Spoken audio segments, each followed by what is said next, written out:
The Joe Rogan Experience. That the fear of death and the attitude of the finite life being insignificant, that like, what is the point? This sort of existential angst that many of us struggle with, right? Yeah, right. That's something that you touch upon really early on, that this thing that makes us unique is that we know that we're going to die. Yeah, yeah. That to me is the vital distinguishing feature of our species. You know, we can reflect on the past, we can think about the future and recognize that we're not going to be here in the future, at least for some period of time. And it's an idea, and its powerful motivating influence is one that has been explored throughout the ages. Otto Rank, who's one of the early disciples of Freud, who ultimately broke with Freud, developed this thesis that our awareness of our own mortality is one of the driving factors in what we do. And then when I was in my 20s or 30s, I read a book by a guy named Ernest Becker called Denial of Death. I don't know if you've ever heard of this book. It was big in the 70s. It won actually the Pulitzer Prize in the 70s. And it's a wonderful distillation of this way of thinking about why we humans do what we do. And in many ways, in my own book, the one that's coming out actually today, Until the End of Time, it's extending this notion that Becker developed in Denial of Death, but now seeing it in a cosmological setting, because it's not just we that are going to die, it's every structure in the universe is going to disintegrate in time.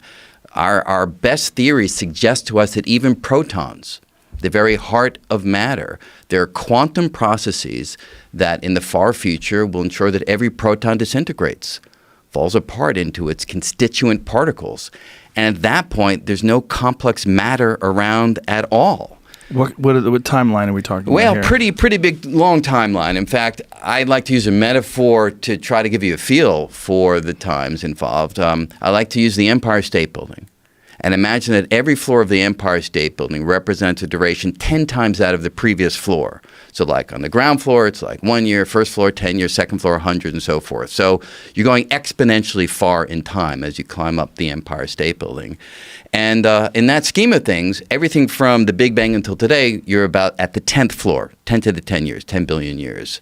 And as you go forward, you are looking at things very far in the future. And to answer your question, we think, and I underscore think because we're now at the speculative end of our theoretical ideas, protons will decay roughly in, say, by the 38th floor.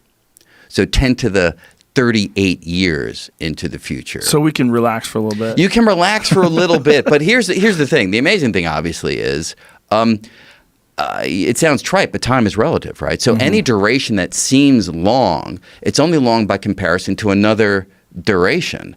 And on, say, the scale of the entire Empire State Building, up to, say, 10 to the 100 years into the future, which is what the peak would represent, 10 to the 38 years is like less than a blink of an eye. I mean, it's nothing on those scales.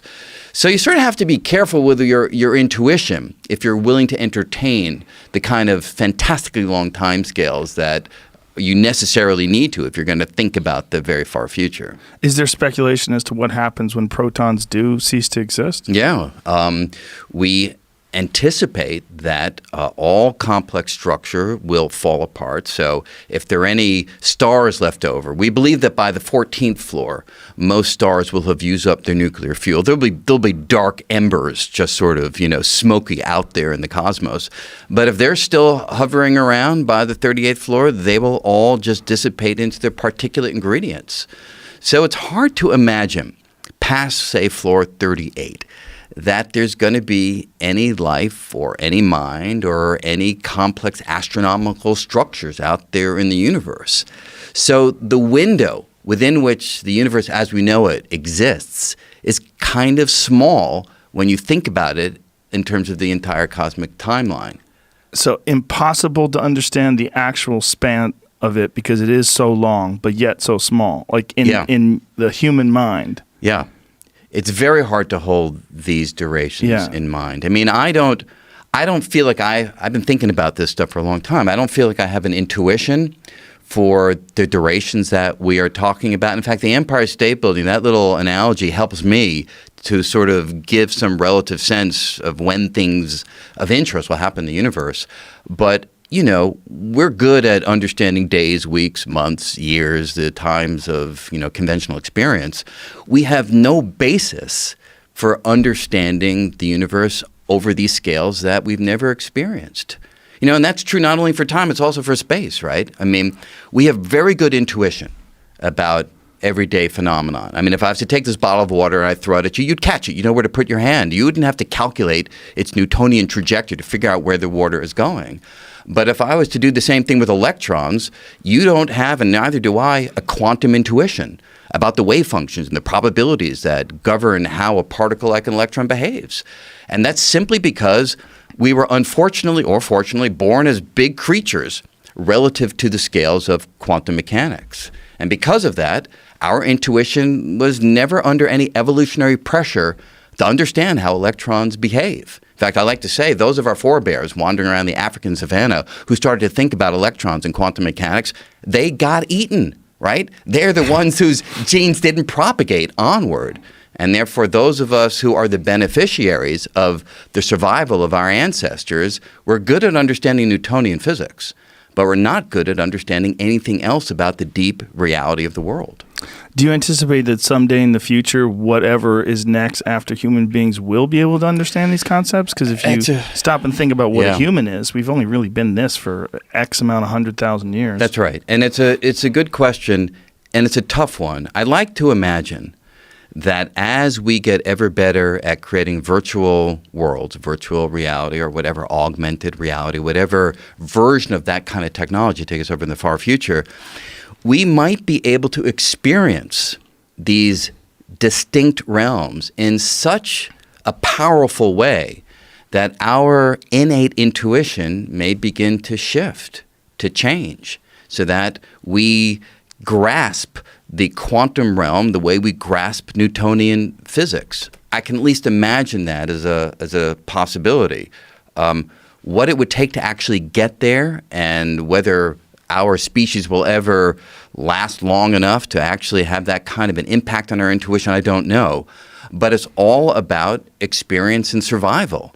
We have been programmed by evolution not to understand the true nature of the world. We've been programmed by evolution to survive.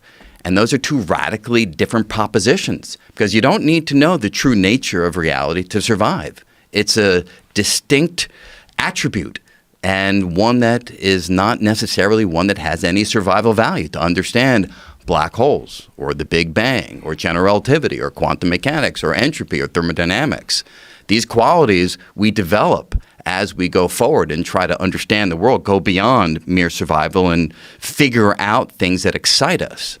But it's not something which obviously has any survival value. But it may someday. It may.